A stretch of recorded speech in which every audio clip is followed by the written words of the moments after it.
তো আজকে আমি বলতে যাচ্ছি যে আমাদের দিকের লোকের যে মাইন্ডসেট আর এদিককার লোকের যে মাইন্ডসেট সেটা কতটা আলাদা, এবং এরা কিভাবে এবং আমরা কিভাবে, সেই বিষয়ে আপনাদেরকে আমি জানাবো আজকে।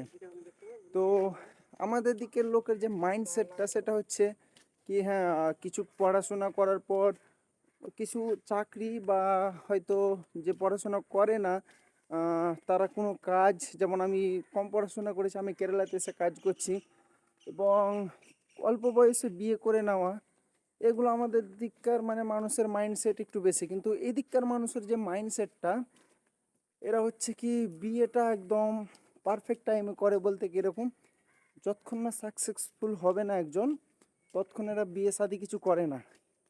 এখানে বিয়ে শাদি করবে কীরকম, পড়াশোনা করলো, বাইরে গেল, নিজস্ব একটা বাড়ি বানালো, বাড়ি বানানোর পর যে মনে হলো কি আমি এখন সাকসেসফুল, তখন তারা বিয়ে করে। তাদের এই বিয়ে করার বয়স এই করতে করতে চলে যায় 25, 26, 27, 28, এরকম চলে যায়, ঠিক না?